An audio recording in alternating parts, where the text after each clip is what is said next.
Welcome back. I knew you would return eventually. Please look down at your feet. This number you see represents the number of power stars you need to access another world. Whether you succeed or fail, just attempting the challenge will show something about your character. And welcome back to Let's Play Super Mario Galaxy. Last time we kind of witnessed the end of the universe, but it was all cool because the stars all pulled the strength together and recreated the universe. That's the best way I can think to describe it. That's always how I've actually personally interpreted the ending. But in all honesty, this post-game doesn't really connect to that at all.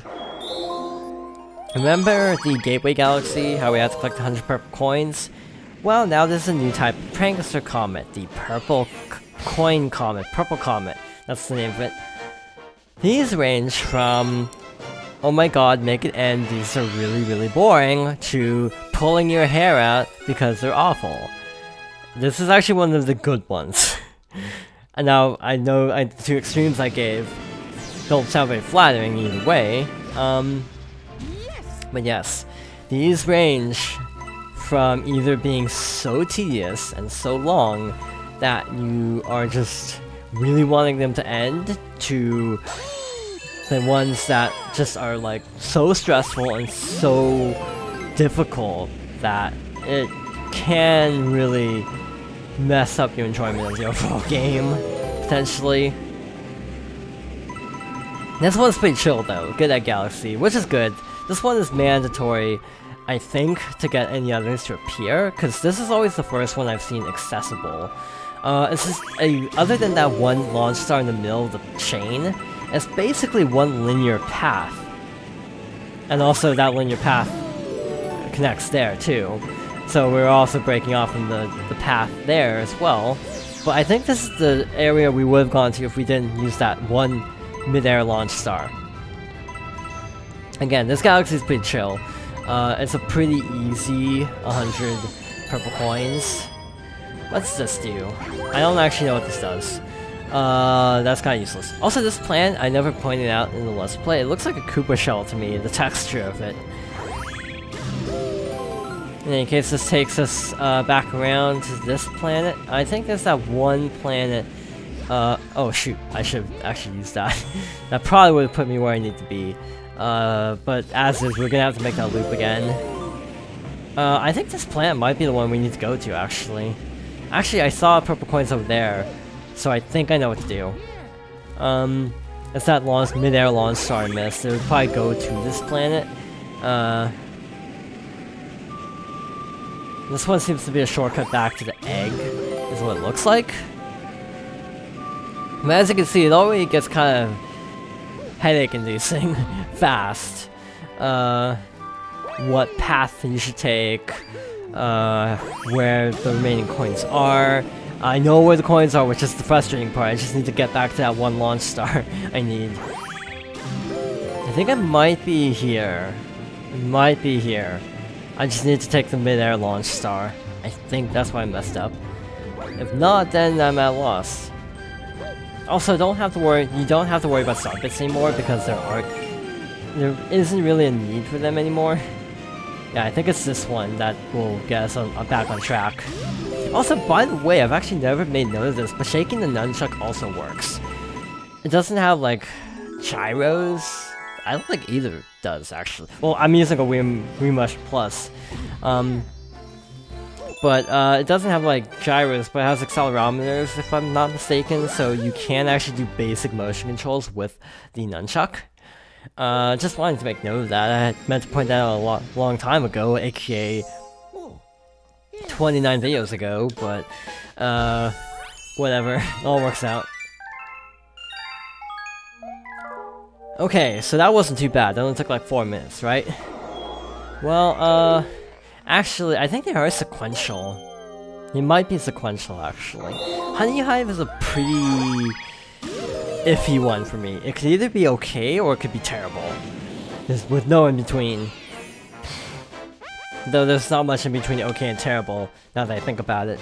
because those aren't really two extremes. There's one extreme and one middle, so it kind of fails as an analogy. Luckily, the good news is you're confined to this part of the galaxy. You can't go where the Queen Bee is, for example. You're basically locked into this part of the Honey Hive galaxy, and I'm okay with that, because it means less area to search. So this is one of the former category described at the beginning, where it's so time-consuming, it's just kind of slow and tedious. There's some way to be able to get up that slope, but I don't know what the trick is. Gotta be careful here because there are a lot of ways to die at the Honey Hive galaxy. So be very careful. Yeah, be very, very careful around ledges, because you can total pretty quickly. And by the way, there are no checkpoints, so if you die, you have to actually start collecting the coins all over again. So yes, definitely be very, very careful when collecting purple coins. Do not take unnecessary risks. Do not try to rush in order to save time, because you're just going to be costing yourself time in actuality. I'm not sure how to get up to that upper ledge, as I never did that in the Let's Play. Yeah, this is one of the slow ones. Kinda nice to actually have a slow one. Once we get to Battle Rock, that's gonna be our first obstacle. This takes you to the other side of the gate, which is actually kind of cool. That they do kind of limit your access like that. Never would I imagine limiting how much of an area you can explore actually being a good thing. But in any case, we are just kind of making the rounds. Yeah, a beach ball is also an open one. It also is our last, thank God, last spring mushroom stage. So I can't say that that's a bad thing, for sure. That's a good thing, being done with that item. How do you get over there? Oh, I know, actually. It's through that side, I think. But yeah, basically the problem with this level is if you miss a single coin, you can then spend a ridiculous amount of time just trying to find that one coin. So definitely comb the area pretty thoroughly. Don't leave too many stones unturned, as the saying goes. That is so scary, by the way. That one thing is really scary in this map, because if you actually die, then you have to recollect all the coins you've collected. So that's actually not something that's terribly difficult in the main game, but it's actually incredibly stressful, trying not to total there. You gotta go on the outside of that. I'm gonna get those 3 coins at the end, for obvious reasons. I'm pretty sure you can probably trick that out, I just didn't do it correctly. Now this is also scary because of perspective. And yeah, that's the problem I have with Galaxy 1, is a lot of things are just difficult because of the camera being a pain rather than actual difficulty. It's kind of artificial difficulty, but it's not obviously by design. Artificial difficulty is something I'm not really a fan of in games, but also something it kind of varies for me. Depends on how it's done. Honestly, I kind of, well, like, one of my big gripes with this game is I do wish the purple coins are available before Bowser, because it just feels weird how this game is structured, because without going into details, because I'm going to do a bonus video on everything, because I don't need to re-show everything, you basically have to play the final boss 2 times, which feels weird to me. Doesn't feel natural. Oh boy, this part is scary as heck. I'm gonna save those. I'm gonna save those for a little bit. Because that leads into that one path that leads to the warp pipe. This is how you get to that area. Yeah, this is the best time to do this. Unfortunately, that means I have to go across the ravine again. But yeah, the problem is with this is you have to basically make a death jump like 4 times, minimum. Actually, that's probably 3 times minimum. By the death jump, I mean that one with the vines that I was saying is like really scary because if you accidentally don't grab the second vine on the way down, you have to restart the entire stage. So it's really scary. I wish the camera was overhead for that, so you can actually position yourself and not have it just be a blind jump. So yeah, that I'm not a fan of. We might be able to trick it out not having to do that if I can maneuver back up to where the other set of coins is. I hope that's the case. Very much so. Shoot. Gonna try to see what's above me. Nothing accessible. Actually, you might be able. No, doesn't look like it. Okay, so this is an odd predicament we've wound up in, but I think we can make this work. Let's go down here. Huh, almost missed. I remember one playthrough, this was actually the last set of coins I missed. And I'm pretty sure I know why, because they're just kind of like not super conspicuous. Yeah, this one's kind of relaxing. Freeze Flame? And I'm trying to think. Freeze Flame. Sea Slide. Yeah, Freeze Flame and Sea Slide to me are the 2 that are the biggest headaches for missing a coin and then trying to backtrack. Because really, this isn't that bad. It's pretty linear, and that helps. Yeah, that helps a lot, actually. I'm gonna take a risk here. And jump down. Use your shadow. Definitely try to watch your shadow for this set here. Also, don't miss these 2, or these 3, because then you have to go all the way back. Definitely don't miss those. Now, I'm running into a problem, because I think I'm missing a few. So go down here and be very careful. Okay, so that's 90... So here, we're running into a problem. We have 94, right? Where are the others? There's 3 there.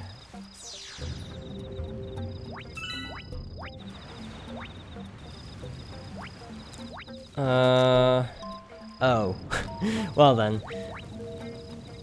But yeah, this is, again, what I keep referring to as the death jump, because this part just is really scary. Because if you, like, do a wrong input on the control stick, you can actually send yourself flying. I have done this. I've actually done this on this mission. I've discovered that the best thing to do is to not press anything on the control stick. But it's still just, it looks really terrifying.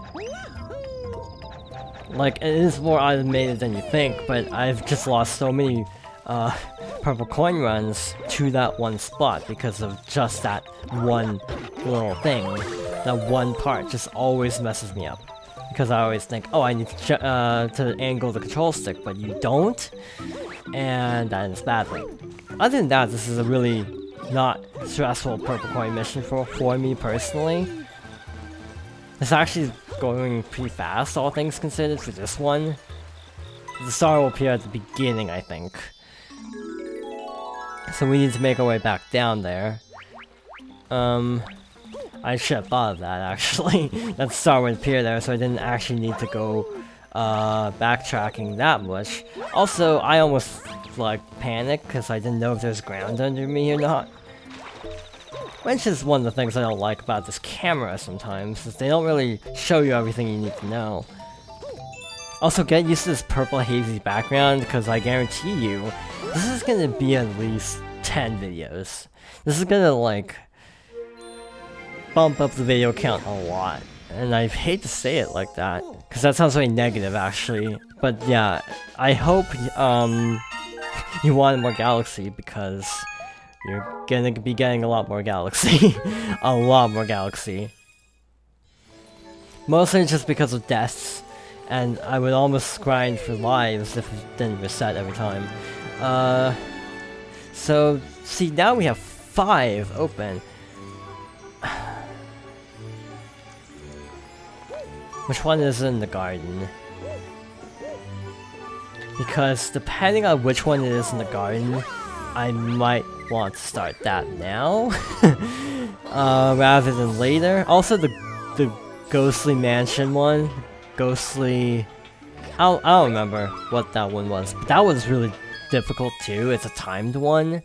Again, like I said, some are timed, some are not timed, some are unofficially timed. Oh, Gold Leaf, that's the timed one, so let's show off variety.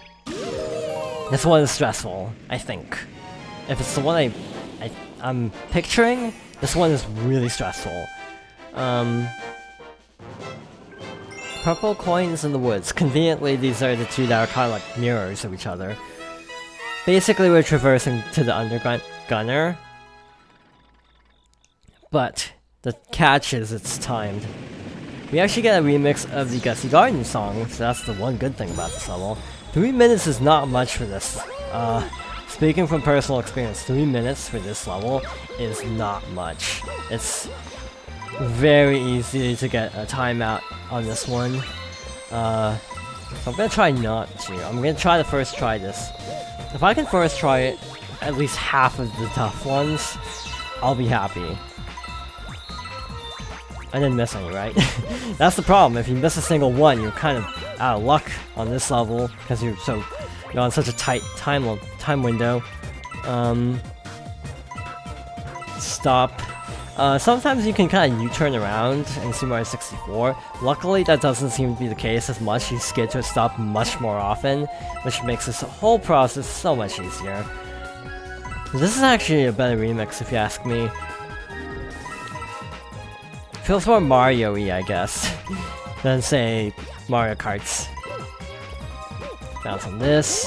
So we're halfway there, right? Well, it's not a clear indicator. We've only used a minute, but we're halfway there. But that's the easy part. This is the tough part here. Coming up right about once you hit the tower. The reason is because you have to do some weird, crazy platforming to actually get some of the coins. And this is generally kind of scary, because if you mess up, then you basically lose a run. So try to be careful, but try to go fast. It's a delicate balance, really. These are real seconds, I think, unlike Mario seconds. Yeah, these bees are lifesavers, actually, if you're not used to this level. That bee just said you should have 70. You have 70 while talking to him, so that means we're on track. I barely clutched that out. So here's where it gets a little bit scary, because you're walking on a rail, partially diagonally, and trying not to fall. Is there another checkpoint bee? Please give me another bee. Check stats. Okay, this is being really weird, the physics there. I can't, like... Okay. Yeah, the physics right in that corner are a little bit weird. Yeah, see, that took a whole nother minute to get 40 there. Did you get 90? So we have 90, so that means we're actually set. This is the easy part. But like all timed levels in this game, I'm pretty sure the star itself is timed, which is part of the problem. I could have sworn in Toy Time and the Ghost one. Again, the name of which I'm forgetting. I got enough coins, but I also timed out. So that's something else you need to keep in mind, how much time you have. Do you have time to even get back to the star? But yeah, that was really tight, timing-wise. But I think that ends us off for now, so 3 down, 12 more to go. Thank you for watching, and I hope you join me next time for more Super Mario Galaxy.